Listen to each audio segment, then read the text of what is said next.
জলপাইগুড়িতে বৃহন্নলাদের আস্থা ওয়েলফেয়ার সোসাইটির তরফ থেকে জলপাইগুড়ি দেশবন্ধুনগর গার্লস হাই স্কুলে 30 জন দুস্থ ছাত্রীদের হাতে তুলে দেওয়া হলো পড়াশোনার সামগ্রী, যা পেয়ে খুশি বিদ্যালয় কর্তৃপক্ষ, পাশাপাশি নবম দশম শ্রেণীর পড়ুয়ারা। অনুষ্ঠানের প্রথম পর্বে বিদ্যালয়ের পক্ষ থেকে বৃহন্নলাদের বরণ ও তাদের হাতে মানপত্র তুলে দিয়ে সম্মান জানানো হয়। এরপর ছাত্রীরা উদ্বোধনী সঙ্গীত পরিবেশন করে। আজকের এই মহৎ উদ্দেশ্যকে সম্মান জানিয়ে মূল্যবান বক্তব্য রাখেন বিদ্যালয়ের ভারপ্রাপ্ত প্রধান শিক্ষিকা সোমা দেব, এরপর আস্থা ওয়েলফেয়ার সোসাইটির তরফে মানবী হালদার। এরপর শুরু হয় মূল পর্ব। বৃহন্নলারা শিক্ষিকারা মিলেমিশে একে একে 30 জন ছাত্রীর হাতে বেশ কিছু রেফারেন্স বই তুলে দেন। আজকের এই অনুষ্ঠানে বিদ্যালয়ের শিক্ষিকা ও ছাত্রীরা উপস্থিত ছিলেন।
আজকে এসেছি আমরা দেশবন্ধু নগর বালিকা বিদ্যালয়ে।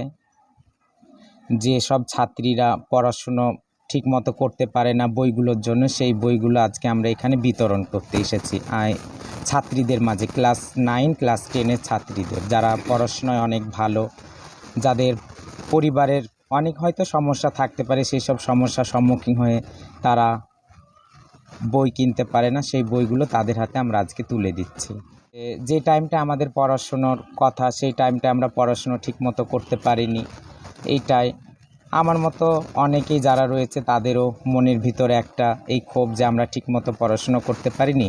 এই বইগুলো যদি ছাত্রীদের মাঝে আমরা দিই তাহলে জানবো যে না, এগুলো আমরাই পড়ছি।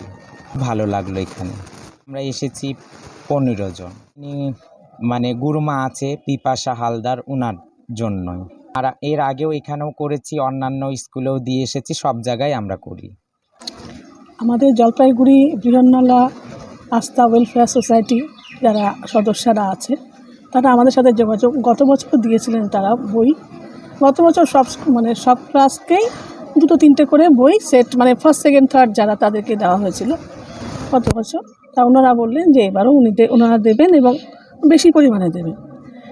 আমরা ভাবলাম যে 9-10-এর মেয়েরা তো আর সরকারি বই শুধু টেক্সট বুকটা পায়, ওই ইংরেজি বাংলা অঙ্ক, আর বাদ বাকি তো বই কিনতে হয়। আর আমাদের যে সমস্ত গরিব ঘর থেকে মেয়েগুলো আসে তাদের পক্ষে 450 টাকা দিয়ে ইংলিশ গ্রামার বুক, বা বাংলা ব্যাকরণ বা এত বাকি সমস্ত বইগুলো তাদের পক্ষে কেনা কঠিন হয়।